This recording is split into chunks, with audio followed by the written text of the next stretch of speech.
Muy buenas tardes, amigos y seguidores del Inter-American Institute for Democracy. Mi nombre es Beatriz Rangel, soy miembro de la Junta Directiva.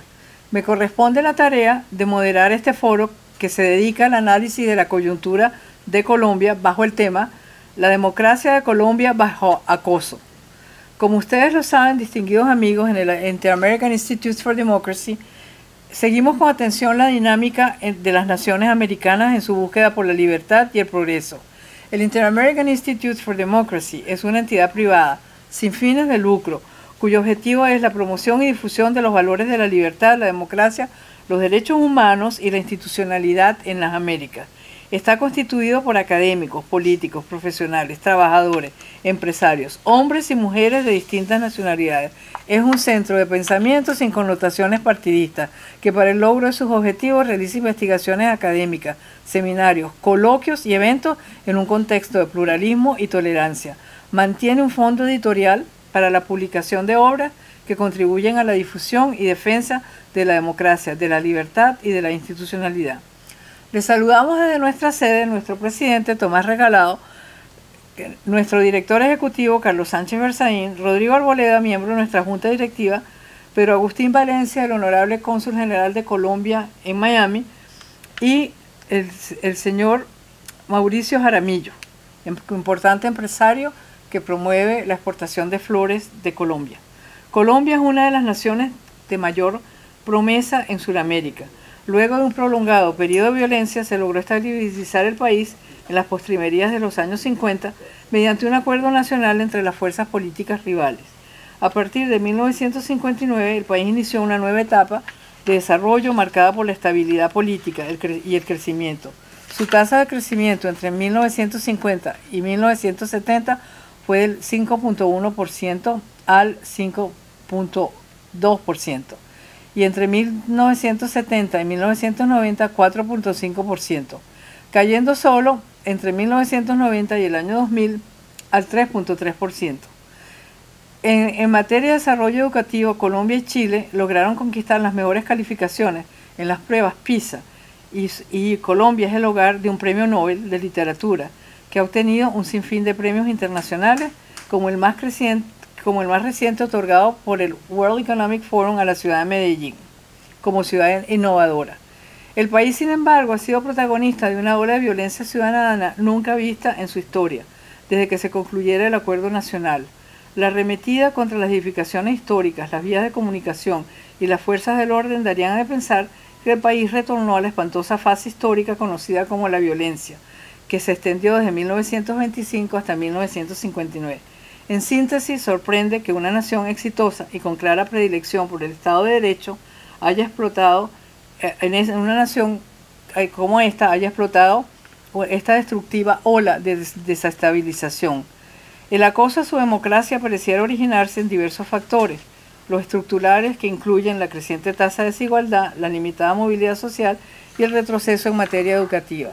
Los factores coyunturales incluyen el impacto del COVID-19 sobre la actividad económica y sobre todo en la economía informal, las limitaciones impuestas por la pandemia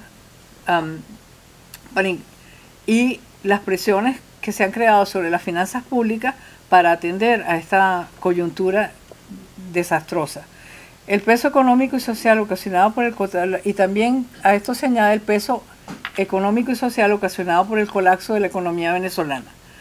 Se añade también un diseño continental de políticas públicas liderado por los integrantes del Foro de Sao Paulo, cuyo objetivo es hacer avanzar el socialismo en la región. Para estudiar estos aspectos de la crisis que azota a Colombia, hemos reclutado un panel de sección que incluye al distinguido embajador de Colombia en los Estados Unidos, don Francisco Santos, nuestro presidente, nuestro director ejecutivo, los doctores Arboleda, Cepeda, la periodista Vanessa Vallejo, la senadora Valencia, y el empresario Mauricio Jaramillo. La dinámica del programa contempla palabras de bienvenida de nuestro director ejecutivo Carlos Sánchez Berzaín. Luego vienen las intervenciones de los panelistas de 5 a 7 minutos. En el minuto 5 les haré una señal y en el minuto 7 Wenceslao Cruz, nuestro director técnico, suspenderá el audio. Puede haber un periodo de preguntas y respuestas y las reflexiones de cierre estarán a cargo de nuestro presidente Tomás Regalado. Sin más que añadir, le voy a dar el derecho de palabra a nuestro director ejecutivo del instituto para unas reflexiones de apertura. Carlos Sánchez Berzaín es experto en Derecho Constitucional, máster en Ciencia Política y máster en Sociología, politólogo, miembro fundador del Ateneo Jurídico Boliviano y fue 5 veces ministro en Bolivia. Es un columnista regular de Infobae.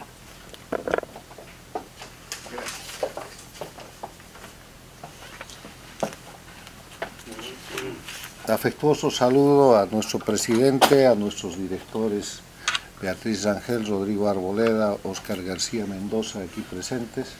Bienvenido el señor cónsul, nuestro amigo Pedro Agustín y el empresario Mauricio Jaramillo, que hoy día nos acompaña.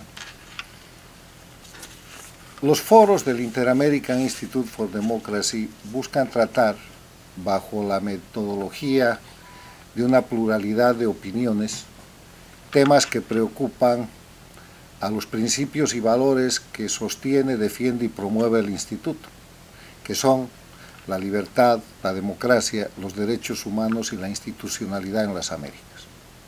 En ese marco, este foro se denomina La democracia de Colombia bajo acoso, porque desde hace varias semanas Colombia está en una situación de violencia, está en una situación absolutamente irregular que ha puesto en crisis la democracia.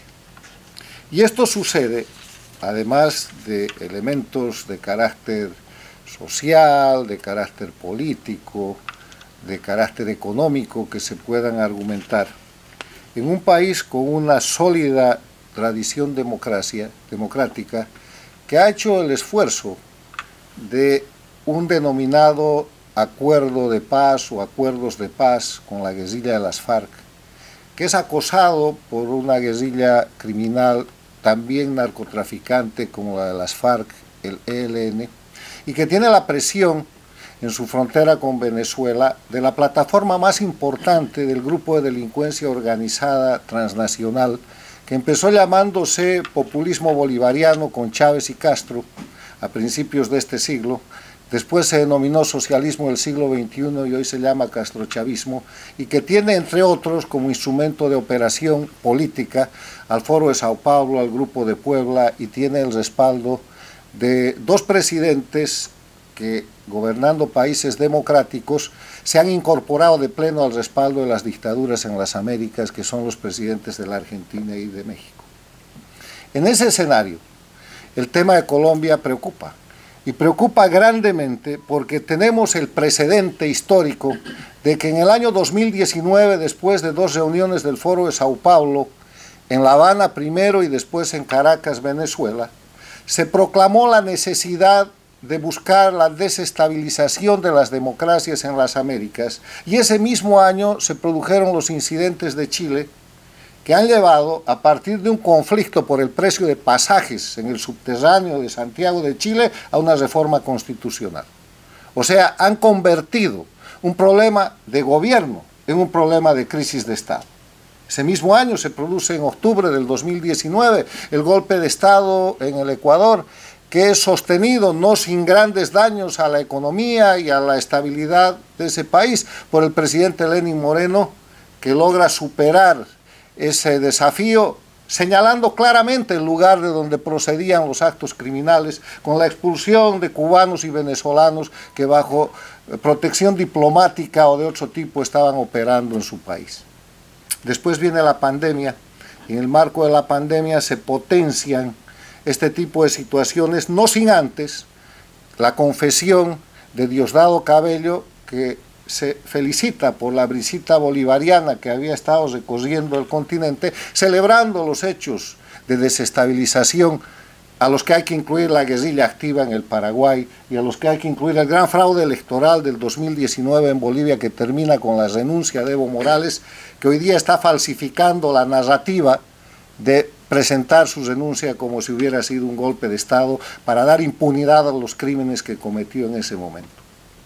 El año 2020, pandemia de por medio, es el tiempo de preparación de un proceso de desestabilización que termina explotando en otros lugares y que lleva a este movimiento a generar un ataque en lo que es lo que se ha denominado la joya de la corona para el castrochavismo, que es Colombia. Lo que está pasando hoy día en Colombia no es, en mi criterio, un problema local. Es parte del conflicto regional que lamentablemente ha ocupado a todas las Américas en el siglo XXI por el crecimiento de las dictaduras en nuestra región. El año 1999 había una sola dictadura, la dictadura de Cuba, hasta que llega Chávez a la presidencia de Venezuela, la capitaliza, le da dinero, le da petróleo, le termina entregando Venezuela entera, y el castrismo del siglo XX se convierte en el castrochavismo del siglo XXI, que tiene la misma metodología, que tiene las mismas formas de operación y el mismo objetivo, que es la desestabilización de las democracias.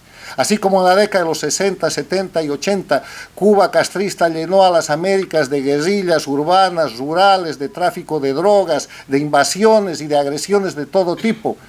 El siglo XXI está caracterizado por el mismo tipo de agresiones, pero de la mano del castrochavismo, con Cuba como operador principal y Venezuela como su plataforma más grande para llevar eso adelante, y ha logrado consolidar hasta hoy día 4 dictaduras, destrozando la democracia de Venezuela, 350 presos políticos, casi 6 millones de exiliados, destrozando la democracia de Nicaragua, más de 120.000 exiliados y número indeterminado de presos políticos, que eran 125 hasta antes de que empiece esta nueva ola de tensiones. Bolivia, que han tratado de establecerla como una dictadura electoralista que tiene más de 1.200 exiliados y una treintena de presos políticos, entre los que cuenta la expresidenta Yanine Áñez. ¿Quieren hacer eso en Colombia? ¿O simplemente quieren llegar al punto de romperle la estructura constitucional y democrática para facilitar una elección blanda y permitir que el candidato del castrochavismo tome el poder por elecciones? Esos son los temas que queremos hoy día escuchar en el análisis de nuestros oradores invitados. Es un problema local, el problema de Colombia. La decisión de los colombianos es como la del gobierno chileno, de decir, no, aquí no hay castrochavismo, es solamente Chile. Y la magia de la insurgencia chilena ha convertido el problema del precio de los pasajes del metro de Santiago de Chile en una reforma constitucional.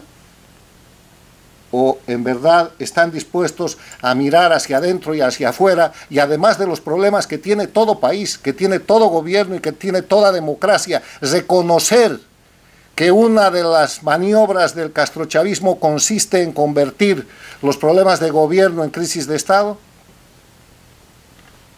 Se trata esto de que la ley, el Estado de Derecho en Colombia tiene todavía poder de imperium, o ha empezado la campaña electoral para el candidato Petro.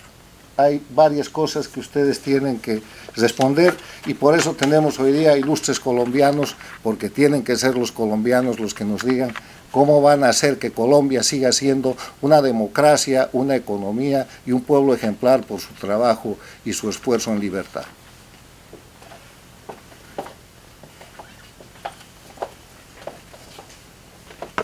Vamos, le damos las gracias a Carlos Sánchez Berzaín, y ahora va a tener el derecho a palabra nuestro director Rodrigo Arboleda.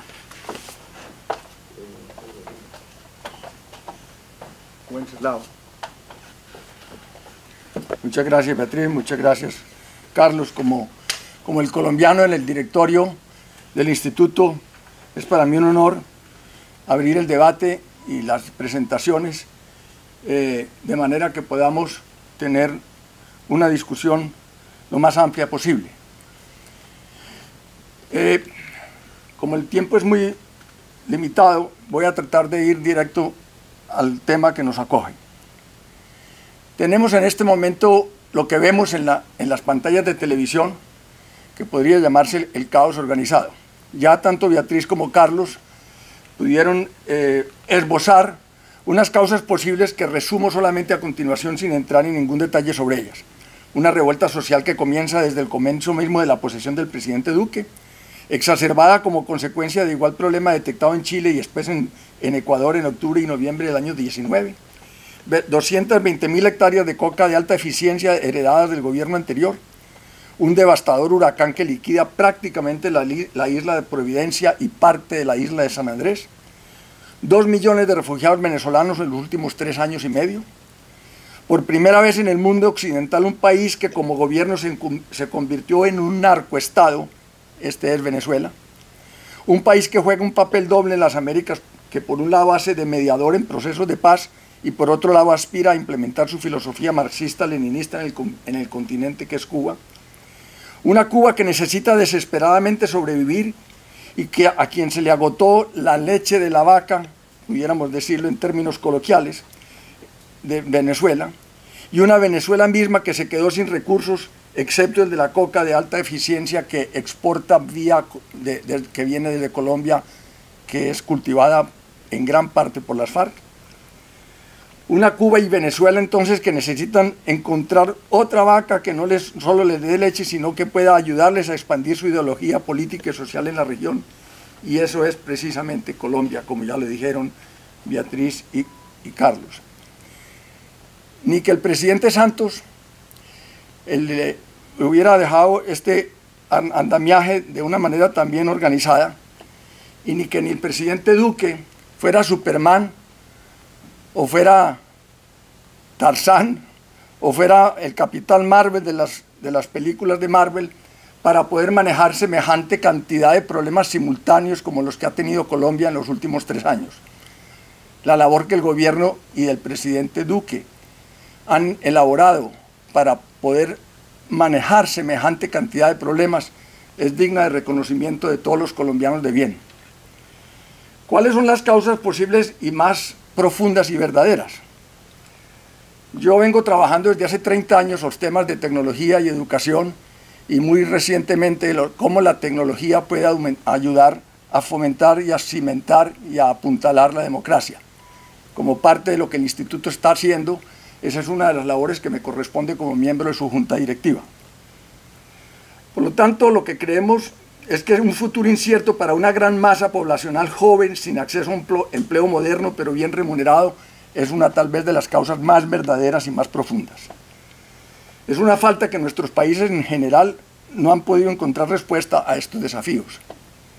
Estas tensiones son creadas, en realidad, por cambios radicales y disruptivos en los modelos económicos y sociales de los países con la llegada de nuevas revoluciones tecnológicas. Y esto no lo digo yo.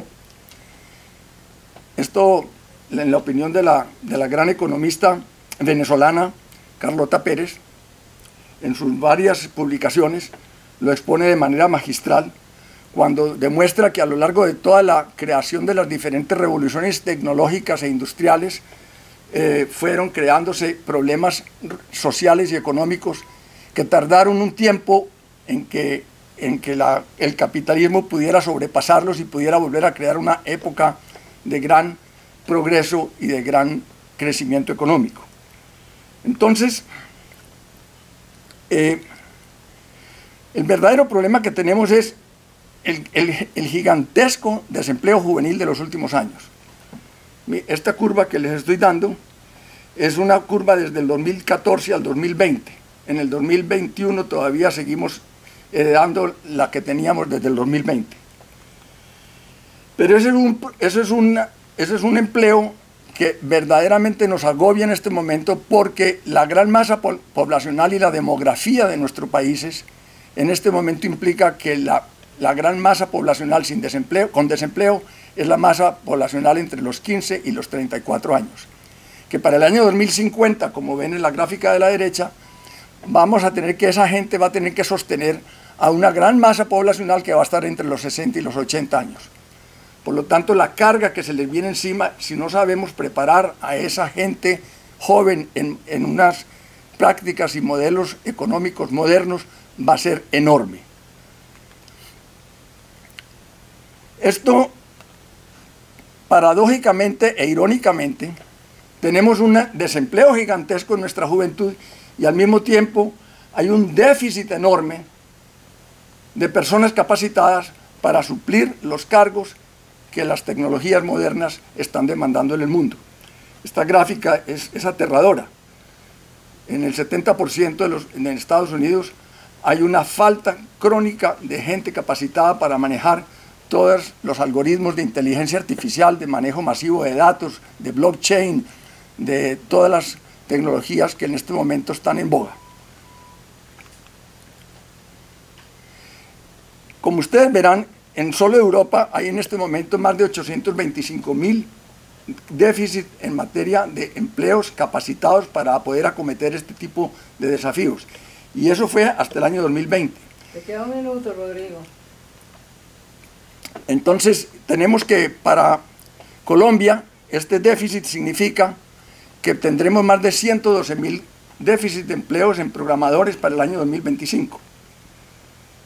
Pero la posibilidad de que esto se aumente con la pandemia es gigantesca. Tenemos más de 4.600.000 déficit de empleos en Estados Unidos solamente, y de ellos solamente 2.200.000 van a ser capacitados para poder acometerse en el momento que se necesiten.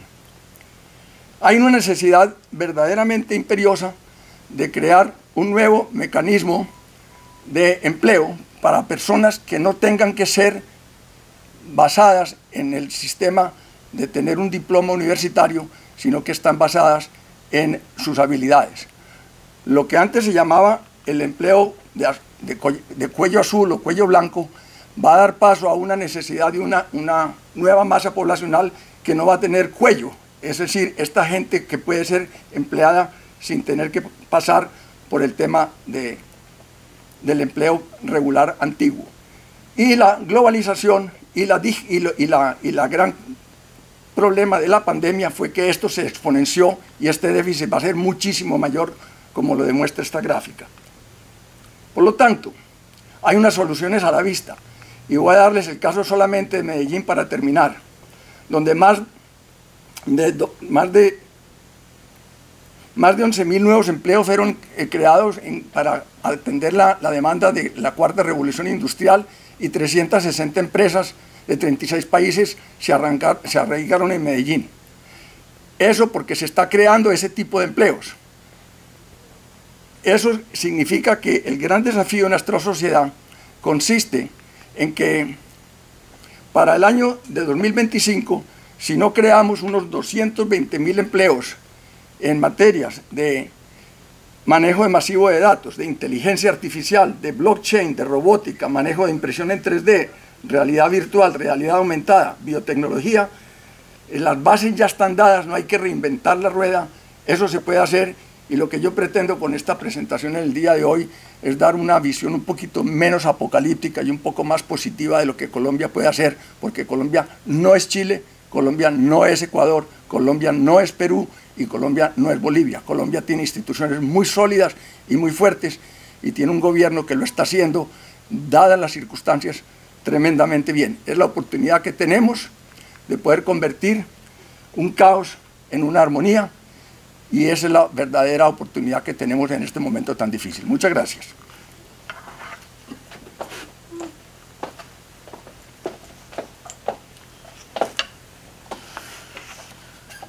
Bueno, y ahora vamos a darles derecho de palabra al distinguido embajador de Colombia en los Estados Unidos, el señor Francisco Santos. Francisco Santos fue vicepresidente de Colombia en el periodo 2002-2010 bajo el gobierno de Álvaro Uribe Vélez. Como vicepresidente de Colombia puso en marcha políticas contra la corrupción, la extorsión y el secuestro. Liberó la promoción internacional del comercio, la inversión y el turismo en Colombia. Fue jefe de debate del Partido del Centro Democrático en el año 2017. En 1990 el embajador Santos fue secuestrado por el narcotraficante Pablo Escobar. Después de 8 meses de cautiverio fue liberado y creó la primera ONG del mundo en luchar contra el secuestro. La Fundación País Libre promovió el Estatuto Antisecuestro, la única ley presentada por petición pública a través de la recolección de firmas en Colombia. Bienvenido, embajador Santos. Bueno, Beatriz, muchas gracias y un saludo a ti, a Paloma, al doctor Rodrigo, a Fernando, a Mauricio Jaramillo, a Vanessa y obviamente a nuestros anfitriones, a la fundación que es tan importante y que pues tiene que jugar un papel fundamental. Colombia vive 5 crisis.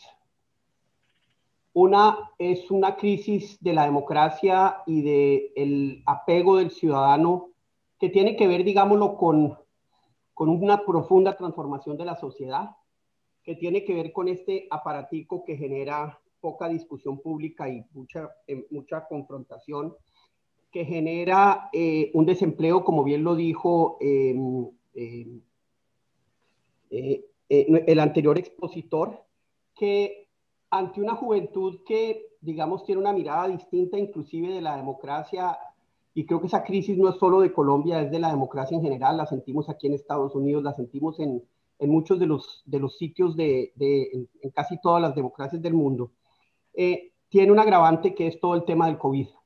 El COVID y su desempleo y su destrucción de riqueza. Colombia perdió fácilmente 15 años de crecimiento económico en un solo año. Genera esa, digamos, esa dislocación que produce la primera crisis y que se ve, digamos, reflejada un poco en una parte de la protesta social, en la parte pacífica de la protesta social, que representa un llamado de atención por un lado y también una inmensa oportunidad, como lo plantea Rodrigo, y ya iría allá. La segunda crisis es una crisis de seguridad. Es una crisis de seguridad donde el narcotráfico, el ELN, las disidencias de la FARC, actores externos armados utilizan esta primera crisis para generar el desorden y el caos que se ha visto en el último mes y medio.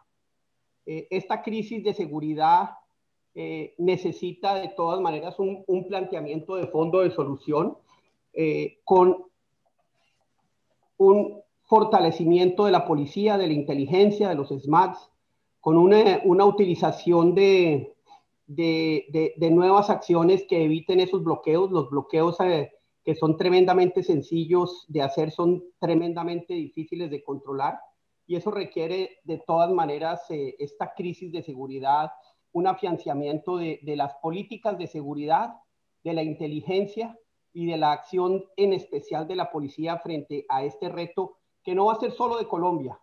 No me extrañaría ver las mismas protestas en Ecuador en poco tiempo, no me extrañaría ver las mismas protestas en Chile y en otros lugares, porque cuando uno ve lo que ha pasado, cuando uno ve que esto empieza en Guatemala hace 3 años por un proyecto de ley, una reforma tributaria también, en la que se toman el Parlamento, después viene la protesta en Chile, después viene la protesta en Ecuador, después la de Colombia antes de la misma pandemia, y ahora se repite en Colombia. Eso plantea un patrón necesarísimo de evaluar con todo cuidado. Parte de la labor que he hecho aquí en Estados Unidos es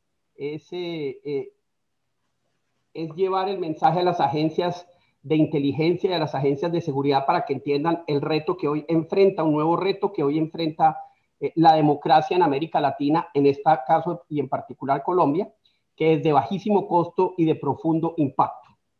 La tercera crisis es una crisis humanitaria que crean precisamente los bloqueos en Cali, que impiden la alimentación de la gente, el abastecimiento de la gente. Esto ha ido bajando, pero muestra qué tan fácil es usted bloquear una ciudad tan grande como la ciudad de Houston. Crear ese desabastecimiento, crear esa desconfianza, crear esa zozobra, es una nueva manera de generar terror, de generar destrucción económica, de generar desconfianza, de generar incertidumbre, que plantea, digamos, un nuevo análisis a cómo deben actuar nuestras fuerzas de seguridad, y que va sumado a la segunda crisis. La cuarta crisis es una crisis geoestratégica. El problema de Venezuela, que empezó siendo un problema local, pasó a ser regional, luego continental y ahora geoestratégico, plantea unos retos inmensos a la democracia, no solo en Colombia, sino en todo el continente. Pero especialmente en Colombia por su estrecha relación con Estados Unidos, y por eso la necesidad de estos actores externos de generar mecanismos de desestabilización en Colombia. Por eso, porque entre otras, pues el tema para ellos no es Colombia, sino es precisamente el mejor aliado de Estados Unidos, generarle tal cantidad de inestabilidad que tenga a Estados Unidos distraído en otro problema, y que tenga a Estados Unidos inmerso, digamos, en una región donde debería estar inmerso y no lo está, seamos absolutamente sinceros, pero que tiene un efecto mayúsculo a muchísimos de los problemas que hoy vivimos con esta pandemia, con la destrucción de riqueza, como es o como son los 2 millones de refugiados, que seguramente son muchos más y que cuando se reabra y cuando pase un poco la crisis del COVID se multiplicarán. Y la quinta crisis es una crisis de narrativa.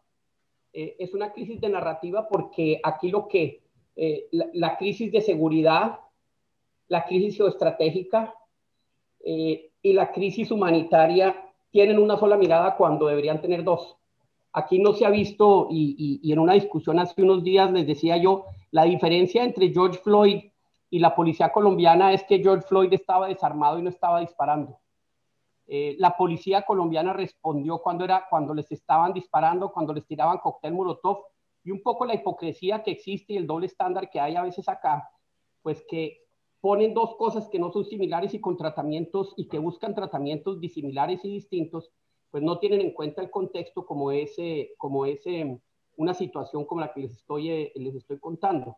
Pero todo eso se debe a una narrativa que obliga a los gobiernos a tener en cuenta que cualquier crisis en el futuro necesita de una opción inmensamente agresiva en materia de redes, en materia de redes sociales, en materia de comunicación para no perder la batalla de la narrativa como hasta el momento la ha perdido Colombia. Dicho esto, creo que es importante entender que la amenaza a la democracia no es solo en Colombia, es en todo el continente.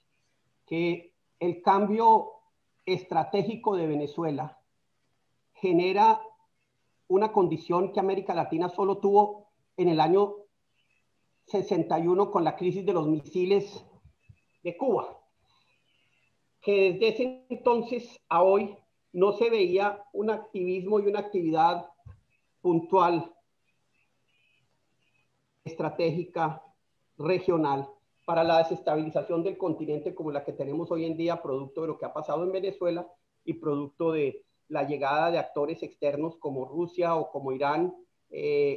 China es otro tipo de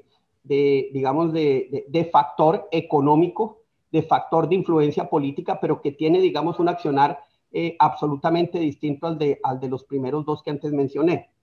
Entonces, frente a esto, la importancia del papel de Estados Unidos es crítica.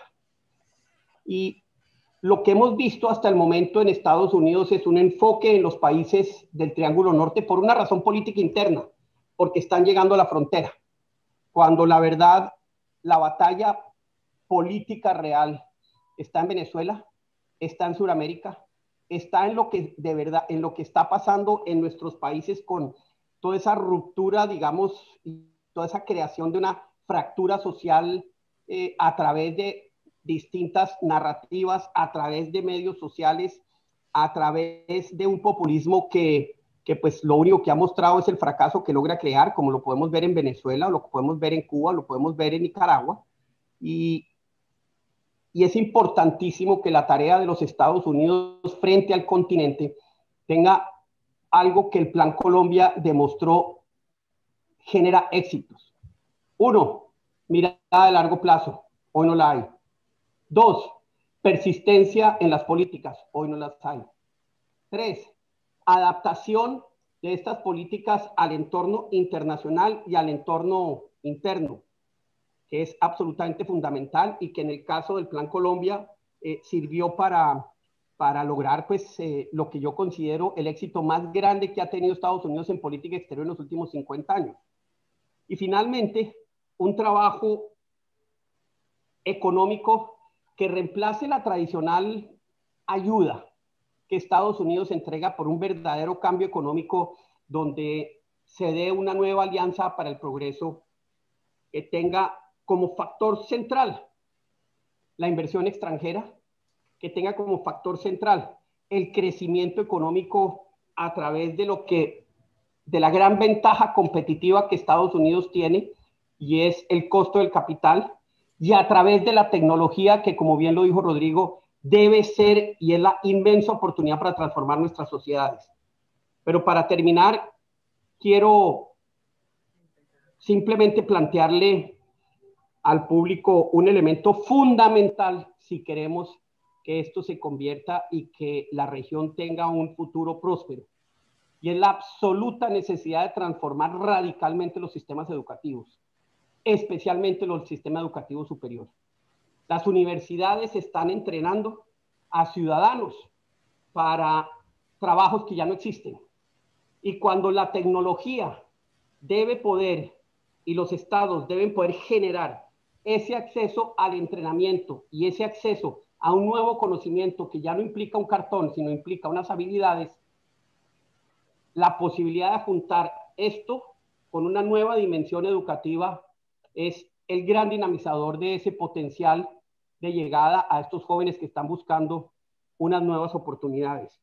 Y se los digo simplemente con dos anécdotas para terminar. Hace unos días estuve en Austin, Texas. Una empresa me dijo, necesito 70 personas capacitadas en esto, en esto y en esto. No me importa si tienen título universitario. ¿Cuánto pagan? Mínimo 3 millones, máximo 20. Vamos a hacer un programa ahí. Y me dijeron, una vez las tengamos, al otro día necesitamos 150. Y una vez tengamos los 150, al otro día tenemos 300. Y estuve con otra empresa en Austin que me dijo, necesito 2,000 personas con esta habilidad.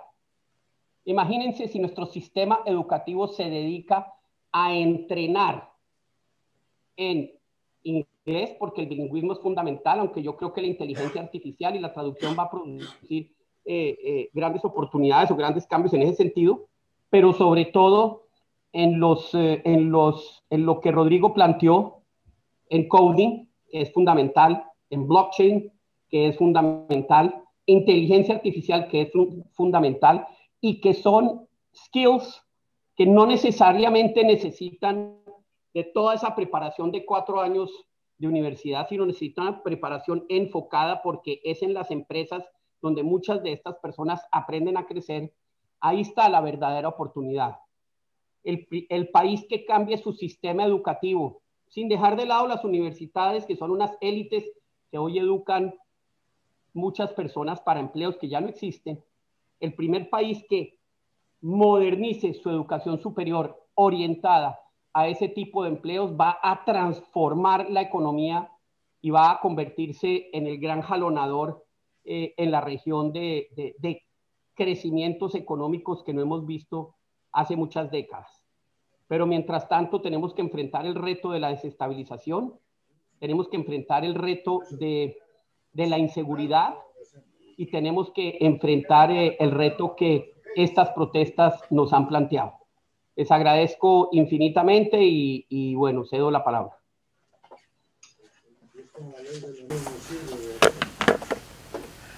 Muchísimas gracias, embajador. Ahora tiene el derecho de palabra el doctor Fernando Cepeda, político colombiano, egresado de la Universidad Nacional de Colombia, fue miembro del Partido Liberal y llegó a ser ministro de Gobierno y embajador en Francia, en Canadá, en las Naciones Unidas y en la Organización de Estados Americanos.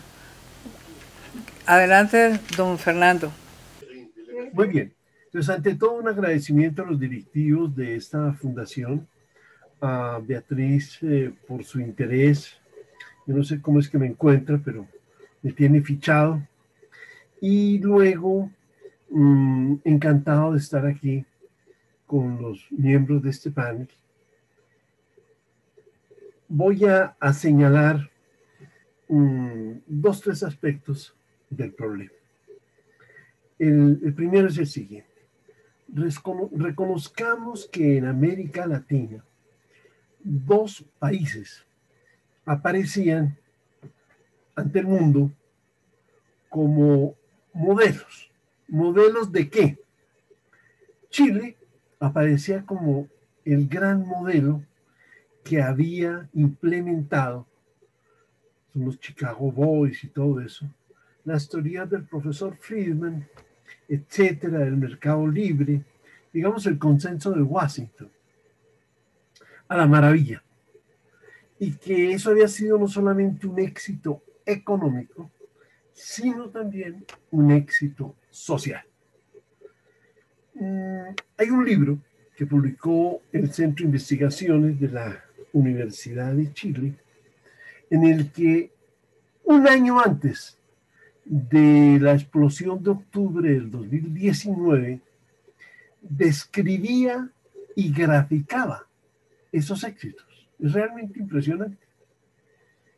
Y había otro país, o hay otro país, que se llama Colombia, que era el modelo de un país con una gran tradición democrática, 200 años o más, de un manejo macroeconómico, como se ha dicho, muy apreciado y respetado, particularmente después de la Segunda Guerra Mundial, y un país que no obstante amenazas tremendas de guerrillas, no una, sino era un buffet, un menú de guerrillas, de carteles de la droga, poderosísimos, que manejaban billones de dólares, crimen organizado, contrabando, paramilitares, bueno, con una desigualdad que no se niega, con concentración de poder. Bueno, ese país, no obstante esas amenazas, esas debilidades, había mantenido y mantiene unas formas democráticas que España no puede mostrar, Alemania no puede mostrar, durante 2 siglos. No había tenido dictaduras, hubo una dictadura blanda cuya naturaleza y origen se pueden explicar muy bien y no equivalen a una dictadura a la Argentina o a la chilena de Pinochet u otras. No, no, no, no, no, de ninguna manera. O sea, una democracia. Además, una tradición electoral respetable. Los gobiernos se sucedieron vía electoral durante 200 años. Para periodos de 4 años o de 2 en algún momento. Eso está documentado, está ahí.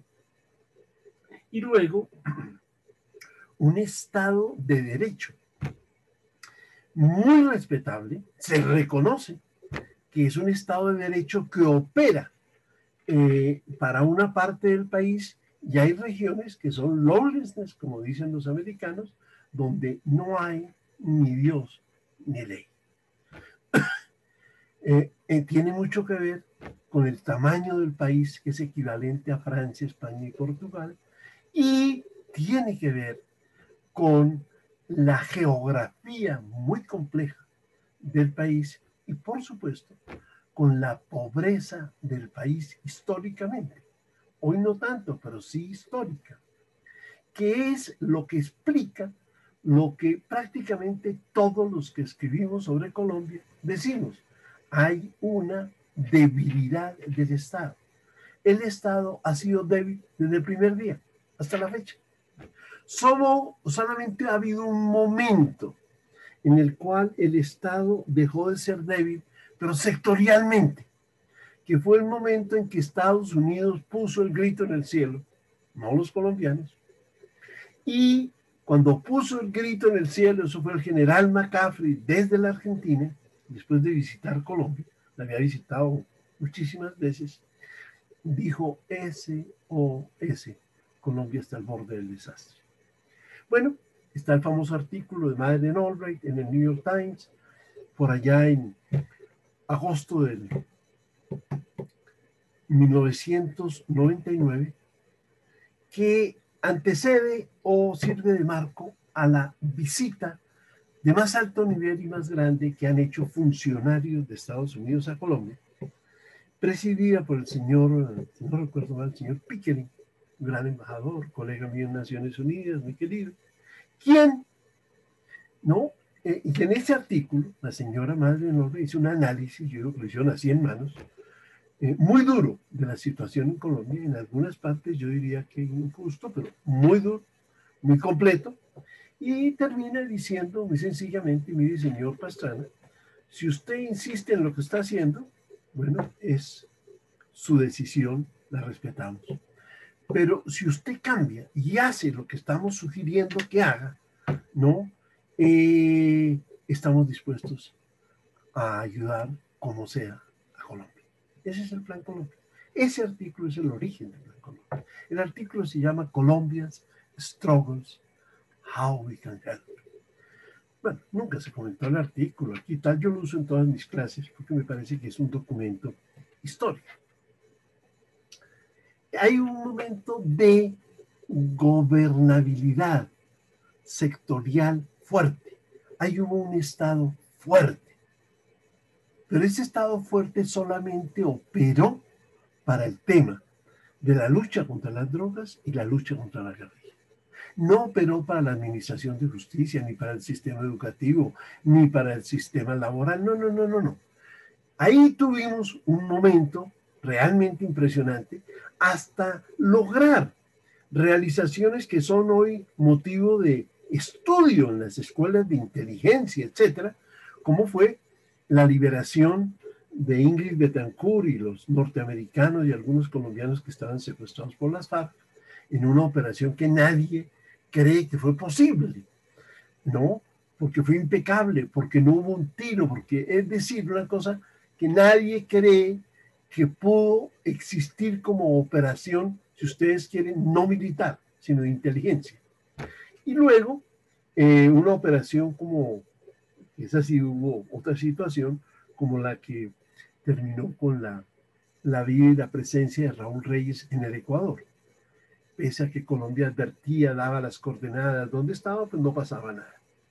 Hay otros ejemplos, pero estos dos son fundamentales. Es una gobernabilidad sectorial, un momento de un Estado fuerte en una dimensión de la sociedad. Pasado ese momento, el embajador Santos, con mucha razón, dice que es uno de los mejores momentos de la política exterior de los Estados Unidos. Así se celebró por el presidente Obama, cuando se cumplieron, ya no me acuerdo, 20 años de esta decisión. Invitó al presidente Pastrana, al presidente Santos, al presidente Uribe, al presidente Bush, al presidente Clinton, etc. Algunos de ellos no pudieron ir y se preparó un documento excelente que describe la situación anterior. Don Fernando, le queda un minuto. Santo Dios, yo creo que no he comenzado, ¿cómo le parece? Muy bien, entonces, digamos que ese estado débil continúa en Colombia. Y continúa inclusive hoy, infortunadamente, en las fuerzas militares, en la fuerza pública, no incluyendo la policía, incluida la inteligencia, como lo demuestra el caso de la Escuela General Santander, como lo demuestra el caso del batallón en Cúcuta en estos días, y como lo demuestra lo que ha ocurrido en estas protestas en su dimensión violenta con los bloqueos y las dificultades que ha tenido la fuerza pública para tratar el tema. Entonces, lo que quiero subrayar es la naturaleza del Estado débil que gobierna a Colombia, que complemento con una afirmación que he hecho en varias conferencias que no puedo desarrollar aquí, y es la manera como yo describo lo que está ocurriendo en Colombia. ¿Qué es lo que revela el paro? ¿Revela una crisis social, una crisis económica, una crisis política? Usted podría decir todas. Yo digo no. Revela la crisis del sistema político. O sea, la crisis del Estado, la crisis del gobierno, la crisis de los partidos, la crisis de los dirigentes políticos, la crisis de las instituciones como el Congreso, las asambleas, los consejos, la crisis del sector empresarial, de los gremios, de las asociaciones gremiales que no forman parte del Consejo Gremial, la crisis de los medios de comunicación.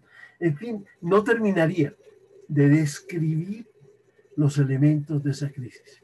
Y es eso lo que hay que resolver, porque lo demás son soluciones parciales que pueden servir de un cataplasma para el dolor, pero que no van a ayudar a superar la gran dificultad que está viviendo Colombia, que no es solamente el resultado de factores internos, sino, como se ha dicho, hay factores externos operando.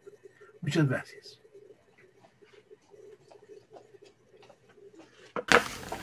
Bueno, le agradecemos a don Fernando esa brillante exposición y ahora le vamos a dar la bienvenida a la senadora Paloma Valencia La Serna, que es abogada de la Universidad de los Andes. Realizó especialización en economía en la misma universidad y estudió maestría en escritura creativa en la Universidad de Nueva York.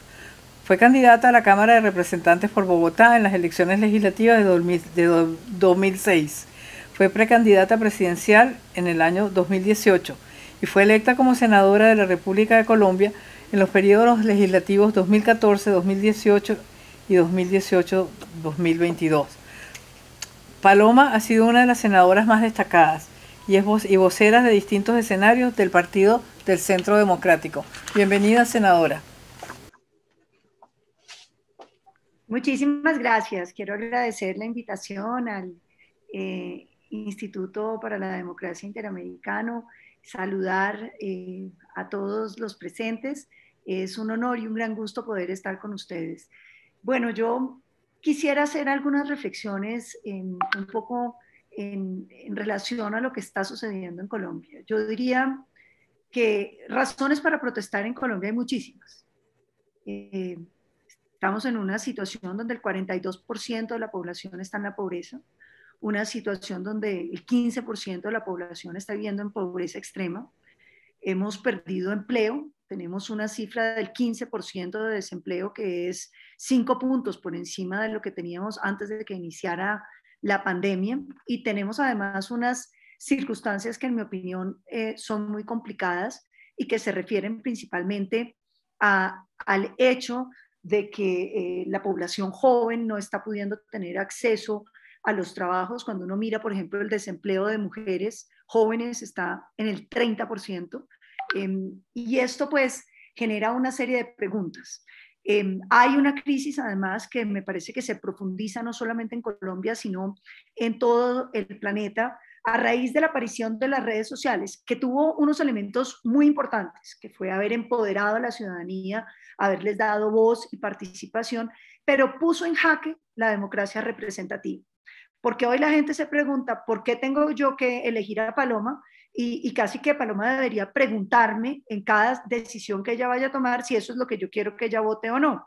Estamos llegando a un momento donde, digamos, los estados de opinión se vuelven muy grandes y muy poderosos, y abren una serie de preguntas frente a la democracia representativa. Ahora bien, yo creo que todo eso es la caparazón del paro. Las razones que existen efectivamente para protestar por Colombia, la crisis o el desafío en el que estamos en este momento frente a la democracia representativa, pero debajo de ese caparazón lo que me parece que hay es una organización distinta. Porque cuando uno ve que el paro tuvo unas manifestaciones que no fueron tan grandes, entre otras cosas, porque las cifras del gobierno hablan de algo así como 70, 80, digamos 100.000 personas saliendo diariamente, lo que sí es impresionante son las cifras de los bloqueos. Más de 3.100 bloqueos en Colombia. ¿Y qué son bloqueos? Bloqueos es que se cerraron las autopistas que conducen a la conectividad del país. Se cerró, por ejemplo, la salida al puerto más importante de Colombia, que es Buenaventura. Se cerró la salida del departamento del Valle del Cauca, se cerró la conexión del Cauca con el Valle, se cerró la conexión del Cauca con Nariño, en el Huila, en el Caquetá. En muchos departamentos de Colombia lo que empezamos a observar fue unos bloqueos. Y entonces esos bloqueos llevaron a Colombia justo en la dirección contraria a la que uno esperaría que estuviéramos después de decir que la pandemia nos sumió en pobreza, en desempleo, en tantos problemas, y que además endémicamente arrastramos una serie de problemas muy grandes, pero el paro, en vez de construir o de pensar hacia adelante, lo que hizo fue secuestrar el sistema productivo. ¿Y por qué digo secuestrar el sistema productivo? Porque a mí me parece que una cosa es la negociación y otra cosa muy distinta es cuando uno habla de una negociación donde uno dice o hacen lo que yo digo o de lo contrario yo voy a mantener los bloqueos. Al principio el comité de paro dijo que no tenían nada que ver con los bloqueos, pero después dijeron que sí y que los iban a levantar paulatinamente. Y yo lo que interpreto aquí es un legado nefasto de lo que le está pasando a Colombia, que tal vez sería el primer diagnóstico que yo saco de este paro, además, digamos, de las circunstancias reales que existen en Colombia para uno protestar. Y ese sería que yo veo que primero los colombianos, por lo menos un segmento importante de la población, llega muy fácil a la utilización de la violencia. Y eso es un tema que es sumamente preocupante. Es decir, que uno decida que para que sus manifestaciones tengan algún sentido, uno tiene que recurrir a la violencia. Me parece que es un tema que vale la pena, digamos, subrayar y analizar. ¿Por qué Colombia tiene que protestar destruyendo valor? Porque uno puede decir, no, es que la manifestación tuvo que llegar allá porque no fueron oídos. No, aquí arrancamos con violencia siempre, porque en mi opinión hemos ido construyendo una doctrina que es bastante tolerante con la violencia, porque ahí viene, digamos, la otra cara de la moneda de esa violencia y es, hay un segmento de la población que legitima todas esas violencias. ¿Y qué quiero decir con legitima? No es simplemente que las explique, como yo dije, sí hay razones para protestar, sino un discurso que legitima la violencia en un sentido muy complicado, y es, está bien que se hayan quemado algunos buses del mío, 70% del transporte público de Cali fue destruido. Estamos hablando de que en total en Colombia más de 1.100 articulados fueron destruidos y un número bastante similar de estaciones de los servicios públicos. Esto sin contar los más de 800 entre oficinas de bancos y cajeros que fueron destruidos y más de 450 establecimientos de Colombia de comercio también destruidos. Entonces uno empieza a pensar si esto no tiene mucho que ver con esa herencia que hemos ido construyendo como colombianos de decir que a los violentos hay que atenderlos y que a los violentos hay que darles concesiones. Y esto quiero ser muy clara porque yo creo que todo esto viene siendo la herencia nefasta del proceso de La Habana, que lo que hizo fue nuevamente, después de que durante el gobierno del presidente Uribe las negociaciones que se hicieron con grupos criminales significaron cárcel para quienes cometían delitos, fue el hecho de que aquí dijeran, no, a través de la violencia usted tiene derecho a la representación política y entonces, ¿por qué no? A través de la violencia y de los bloqueos usted tiene derecho a la negociación con el Estado. Aquí estamos hablando de una manera mediante la cual los colombianos creen que uno tiene que hablar con el Estado. El Estado entonces empieza a configurar como el tirano maldito y en eso comparto las apreciaciones del profesor Cepeda frente a la crisis, digamos, institucional general, porque empieza a aparecer una narrativa muy complicada de que todo lo que tiene Colombia y toda su clase política y todas sus instituciones, si las tratamos bien, son ineptas, inútiles, y si queremos ir un poco más allá, son simplemente una cantidad de corruptos que lo único que han hecho es servir a unos intereses de los más poderosos sometiendo a los más pobres. Y yo creo que esa es una narrativa muy complicada para Colombia porque primero desconoce lo que como nación hemos podido hacer. Colombia, pese a haber sido un país azotado por la violencia de izquierda durante tantos años, más el flagelo del paramilitarismo, todo eso mezclado y financiado por los dineros del narcotráfico, logró salir adelante. Si uno compara los indicadores de hace un siglo de Colombia con los de hoy, pues uno tiene que reconocer que Colombia ha venido haciendo la tarea y que pese a todo eso ha tenido una situación muy similar a la que tienen los países vecinos. Senadora, le queda un minuto.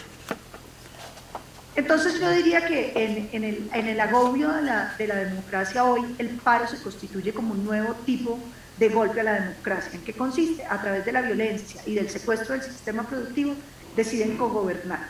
Ya no hay que ganar las elecciones, sino que uno plantea una agenda de gobierno a través del paro. Yo creo que Colombia, para salir de esto, y tomando un poco las palabras del presidente del instituto, diría Colombia sí tiene que tener una agenda que hoy tiene que estar enfocada en la superación de la pobreza. No es aceptable para un país de ingreso medio como Colombia tener una población en extrema pobreza. No es aceptable para Colombia tener un 42% de pobreza, y yo creo que nosotros tenemos que enfocar los esfuerzos en la superación de la pobreza y en la reactivación económica. porque en esto tengo que ser muy claro. Aquí lo que están es atacando el sistema productivo y llevando a Colombia entonces a más pobreza. Nosotros necesitamos ese sistema productivo saliendo adelante. La pandemia quebró más de 500.000 pequeños negocios en Colombia. Y esto supone que tenemos que hacer un esfuerzo para que esos negocios puedan reactivarse, puedan salir adelante, puedan generar empleo, puedan generar bienestar a quienes son sus propietarios y puedan pagar impuestos para que podamos atender a los más pobres. Yo creo que Colombia tiene una agenda muy clara: profundizar el sistema de mercado. Me hubiera gustado tener tiempo para hablar de esto y hablar de los problemas que hay en Colombia. 25 trámites para ser formal, que cuestan entre el 32 y el 47% de las utilidades brutas de un negocio para poder ser formales. Y ser formal es simplemente que a usted no le cierre el negocio a la policía. No estamos hablando de que reciba ningún beneficio. Entonces, un país de emprendedores, un país lleno de negocios pequeños, 96% de la industria colombiana son MIPYMES, necesitan unas políticas de reactivación y necesitan unas políticas de acompañamiento para generar los recursos y para poder tener, digamos, los recursos para la infraestructura de que esos negocios crezcan y los recursos para poder sacar de la pobreza a la población e ingresarla en el sistema productivo. Colombia es un país que dice tener un sistema de mercado, pero está cooptado por una cantidad de monopolios y por abusos de posiciones dominantes que yo creo que son muy complicadas y sobre las cuales hay que trabajar. Porque cuando uno tiene un sistema de mercado donde todo el mundo puede participar, y participar no es simplemente la idea de poder participar, es que efectivamente su negocio tenga opciones de salir adelante y de entrar en la legalidad, usted tiene una masa crítica que puede defender el sistema de mercado y que puede proteger la democracia, porque el mejor aliado de la democracia es el sistema de mercado, porque los ciudadanos que trabajan desde el sector privado son ciudadanos libres, que le pueden exigir a los políticos, que no dependen de los políticos para vivir. Entonces, el sistema de mercado y la democracia, en mi opinión, son un dúo imbatible, pero si hay problemas en la democracia y si hay problemas en el sistema de mercado, pues ambos empiezan a estar en crisis. Y yo creo que hoy la crisis que vive Colombia es una pobreza, una recesión económica y una falta de empatía en términos de las políticas públicas sobre la pobreza, y una falta de empatía frente a una política muy agresiva para que los empresarios pequeños y medianos colombianos, así como los grandes, puedan tener oportunidades de tener sus negocios, de sacarlos adelante y de generar el bienestar que necesita el país. Bueno, le damos las gracias a la senadora Valencia por esa estupenda exposición. Y ahora vamos a darle el derecho de palabra a Vanessa Vallejo. Es una muy leída columnista colombiana, fue editora en jefe hace mucho tiempo de el Pan Am Post y es miembro de la mesa de trabajo del conocido programa radial colombiano La Hora de la Verdad, dirigido por el exministro Fernando Londoño Hoyos. Actualmente reside en Washington, donde es coeditora en jefe de El American, un medio hispano-estadounidense recientemente creado y que ha tenido una aceptación muy grande dentro de la comunidad hispana, sobre todo la joven, los millennials, que son los grandes seguidores de Vanessa y de su nuevo emprendimiento. Bienvenida, Vanessa. Beatriz, buenas noches. Muchas gracias por la invitación. Muchas gracias al Inter-American Institute for Democracy por estos eventos. Muchísimas gracias al panel y a todos los que nos ven hoy. Bueno, yo rápidamente quisiera empezar con algo que dijo la senadora Valencia sobre esto de delincuentes, terroristas, violentos cogobernando en Colombia, porque es algo que me preocupa muchísimo. Yo quiero que la gente tenga claro que esto es una estrategia para gobernar a través del caos y que en realidad es un chantaje, porque lo que están haciendo es decir, yo les incendio el país, yo les incendio ciudades, yo les bloqueo, yo les destruyo, yo los pongo en la pobreza, si no me permiten sacar adelante lo que yo quiero y si no me abren la puerta de la Casa de Nariño para cogobernar con un presidente que sí fue elegido. Entonces, eso a mí me preocupa mucho.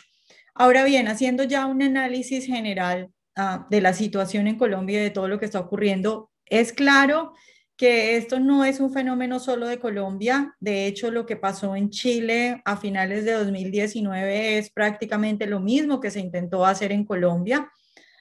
En Chile empezó por un aumento del transporte de 4 centavos de dólar.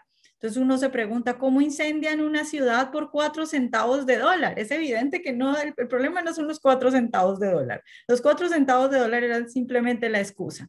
Igual lo que pasó en Colombia. La reforma por la que protestaban era una reforma que nació muerta, por decirlo de alguna forma. Esa reforma no iba a pasar. Igual el presidente la sacó y miren en lo que estamos. Entonces, era la excusa, es la excusa. Lo que hay detrás, como ya lo ha mencionado y lo ha dicho claramente el presidente de FECODE, es conseguir el poder, ¿no?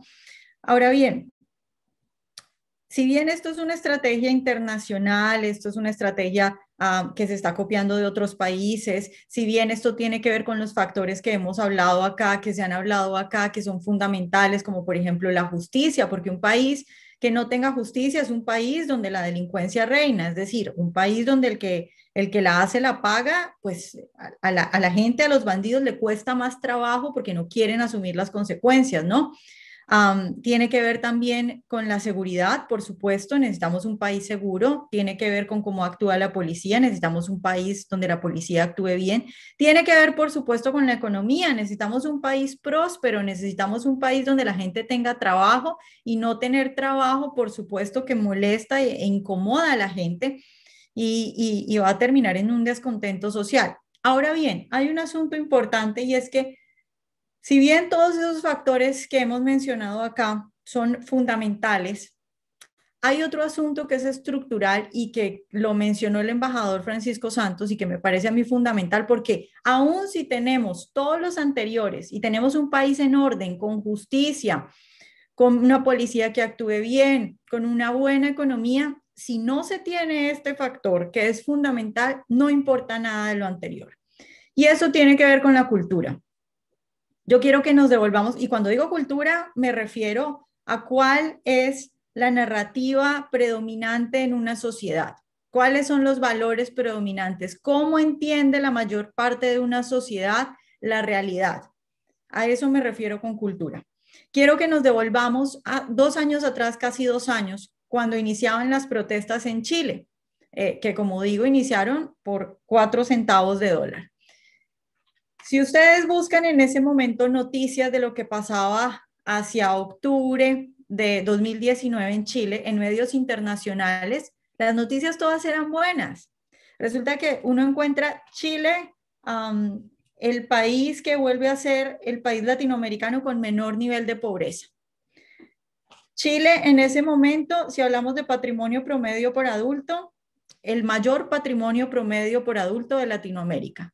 Chile, el país más libre de Latinoamérica.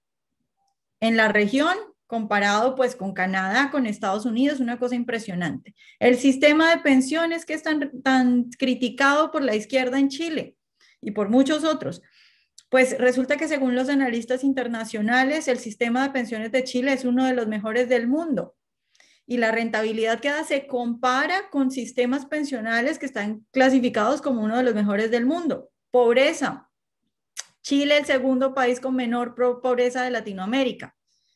Eso era lo que estaba pasando y todavía Chile tiene muy buenas cifras, pero eso era lo que estaba pasando en el 2019 cuando empiezan esas protestas a finales del 2019. ¿Y qué salía la gente a decir a la calle? Que en Chile estaban súper mal, que en Chile no tenían cómo salir adelante, que que no tenían libertad cuando son el país más libre de Latinoamérica, que no tenían educación, que el sistema de pensión es malísimo, todo lo contrario a lo que los datos decían.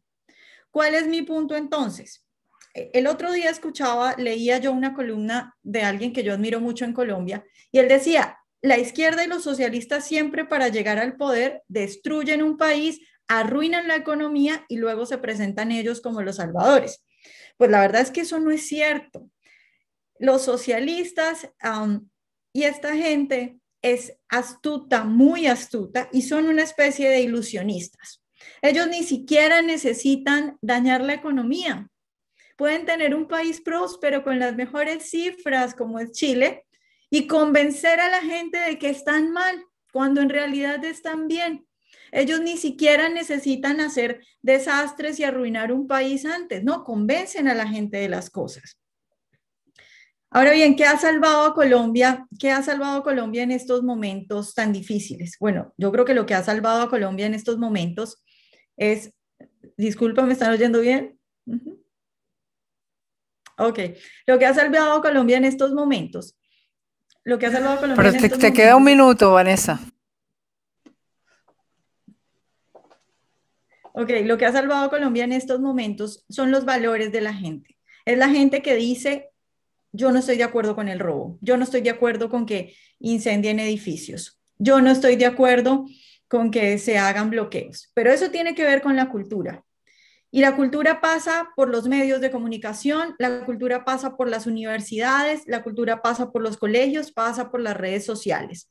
Entonces, claro, los que estamos a favor de la libertad, los que estamos en contra del socialismo, que tiene como desembocadura lógica la pobreza, pero no solo pobreza moral, sino también, no solo pobreza material, sino también pobreza moral.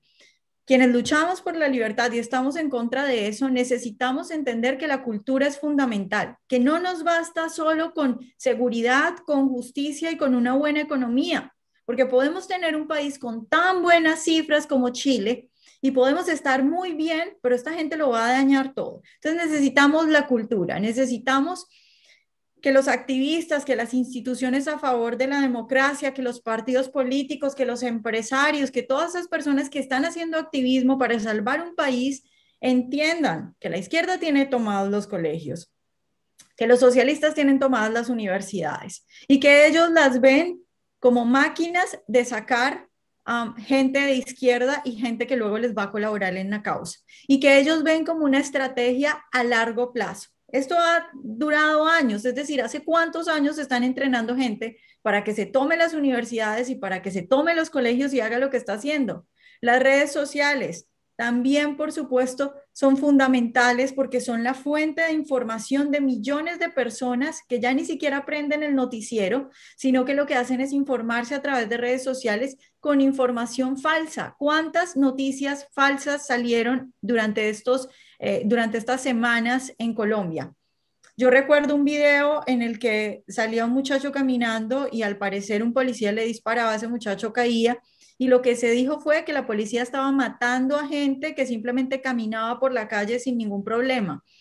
Luego se conoció, digamos, la continuación de ese video y esa persona se para y sale caminando. Todavía no se sabe qué pasó ahí, pero millones de personas creyeron que la policía había matado a ese individuo y que en Colombia la policía estaba matando a gente que va por la calle caminando sin ningún problema.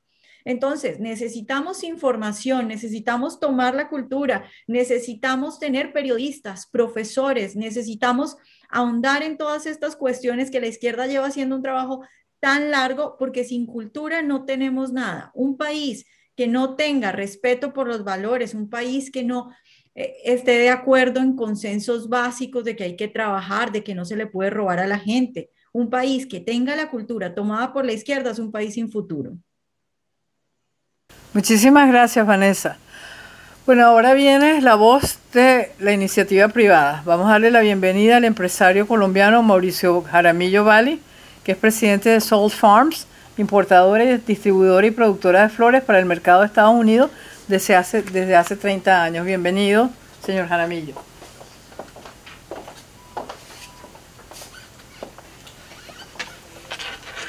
Bueno, primero que todo, muchas gracias por la invitación.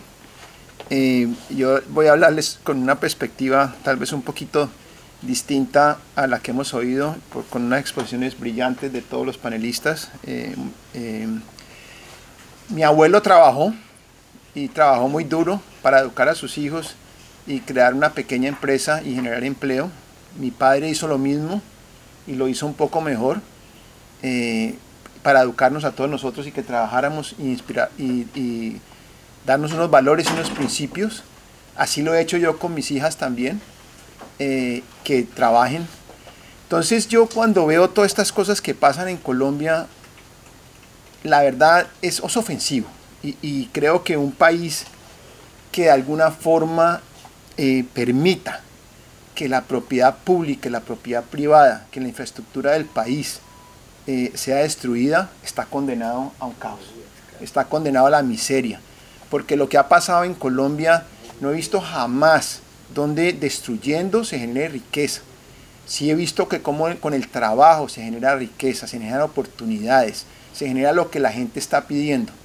Pero cuando uno ve todo esto y ve que se permite y que ya nos da miedo hablar, los derechos humanos, la falta de justicia, una cantidad de cosas que uno dice, pero por Dios, es sentido común. ¿Cómo va uno a permitir que pase esto, que se le prohíba a la gente el derecho legítimo de ir a trabajar, de conseguir el sustento para su familia? Son cosas que no tienen sentido. Yo admiro al presidente Duque, gracias a Dios lo tenemos a él, porque es un hombre correcto, honesto, responsable, pero también critico, no entiendo por qué no ha habido una mano más dura y no nos tiene que dar miedo de hablar de mano dura, porque es que otra vez no nos podemos volver permisivos, es que ya otra vez, como se dice en Colombia, los malos se volvieron buenos y los buenos se volvieron malos.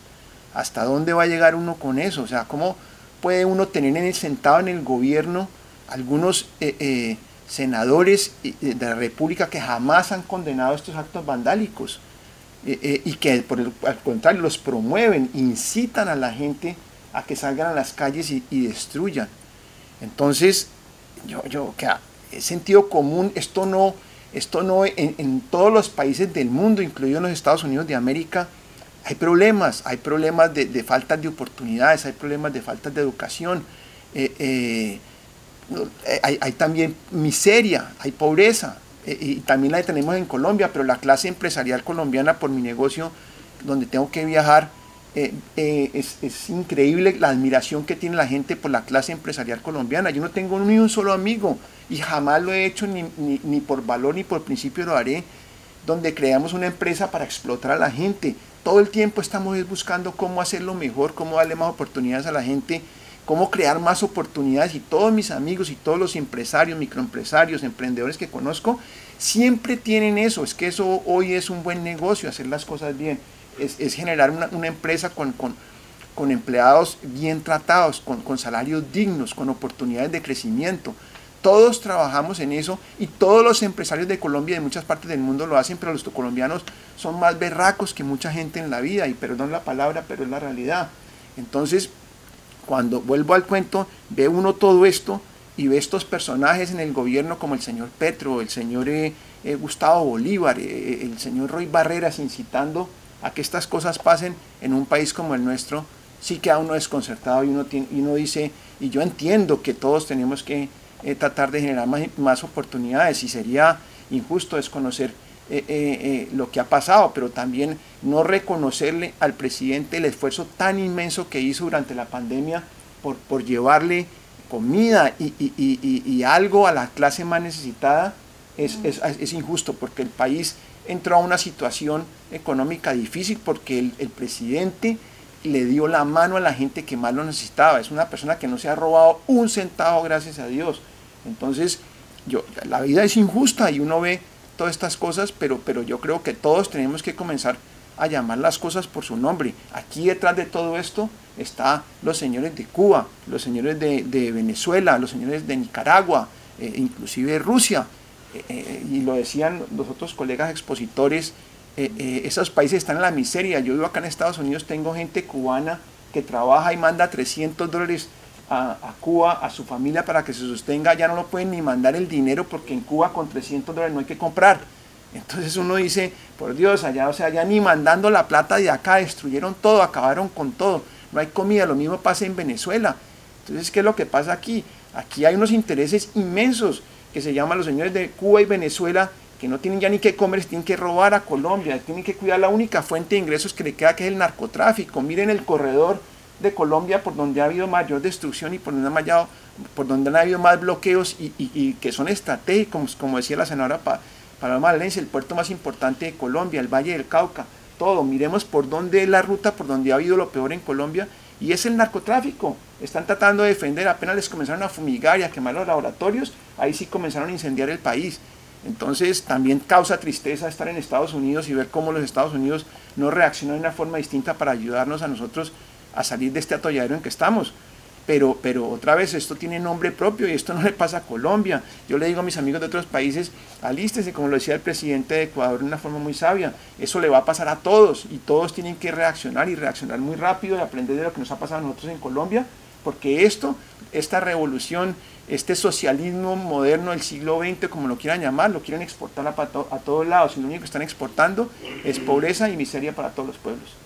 Eso es mi punto de vista como empresario. Otra vez vuelvo y digo, como yo, creo que la mayoría, el 90%, están ahí trabajando con dedicación, con entereza, con cariño, con amor por el país para generar oportunidades buenas, para que haya más oportunidades para todos esos jóvenes que están buscando.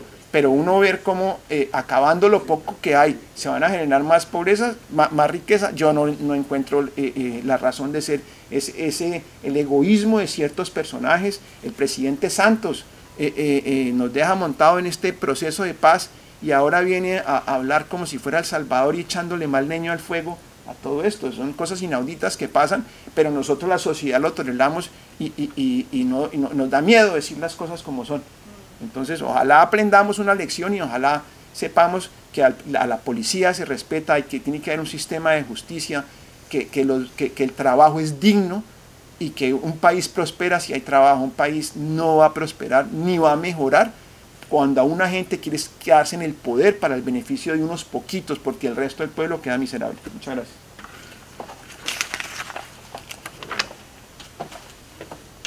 Bueno, le agradecemos su presentación a don Mauricio Jaramillo y francamente coincidimos con mucho de lo que él dijo, porque en el fondo lo que como observadora externa me parece que lo que Colombia tiene que hacer es regresar a lo que ha sido toda la vida, que es un país apegado al Estado de Derecho, y su apego al Estado de Derecho es lo que la ha llevado al desarrollo, y si se sale de esa ruta del apego al Estado de Derecho, pues se va a volver otro país latinoamericano desordenado, anárquico y sin mucho futuro. Vamos a darle ahora la palabra para las reflexiones finales a nuestro presidente don Tomás Regalado, distinguido periodista, una de las plumas más queridas dentro de nuestra población hispana de los Estados Unidos. Él tiene un programa de televisión súper exitoso en Mega TV y tiene además un programa de radio en Caracol, y además ha sido alcalde durante 2 periodos consecutivos de la ciudad de Miami, corresponsal en la Casa Blanca y corresponsal de guerra. Adelante, don Tomás.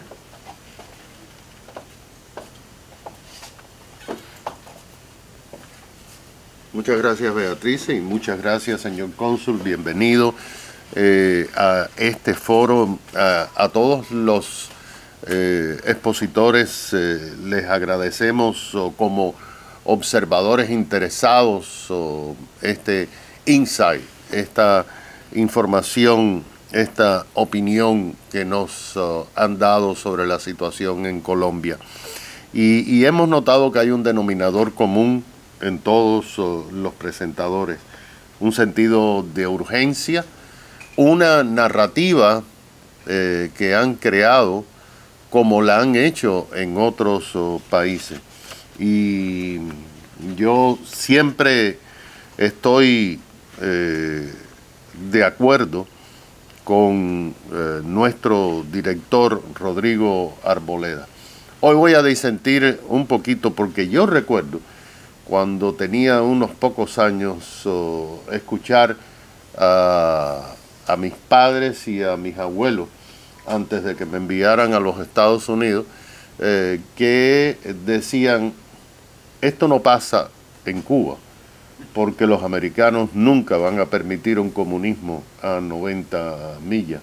Y crearon una narrativa donde le hicieron creer, Rodrigo, al pueblo cubano que el régimen anterior en un mes habían matado a 20.000 personas en una isla de 6 millones de habitantes. Y después, cuando vinimos acá y crecimos y estudiamos y nos desarrollamos, tuvimos muchos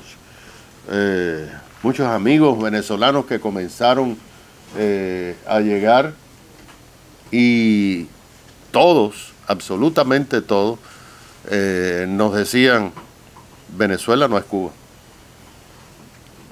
Y por lo tanto, mi querido Rodrigo. Pues yo creo que el aporte de hoy es importante, pero este aporte tiene que repetirse, tiene que multiplicarse. Nosotros tenemos que crear la narrativa, no podemos tener ni pena ni pudor de apoyar a la ley y el orden. No tenemos que tener temor de no seguir la narrativa de que la policía es lo peor que le pasa a las naciones. Y por cierto, Rodrigo y todos ustedes, los mismos argumentos que han usado en Colombia contra la policía fueron los que usaron aquí contra los cuerpos de policía, y lograron que los políticos con miedo le cortaran los fondos a 258 cuerpos de policía en los Estados Unidos, y hoy el crimen se ha multiplicado y hoy esos mismos que le cortaron están reponiéndole esos fondos.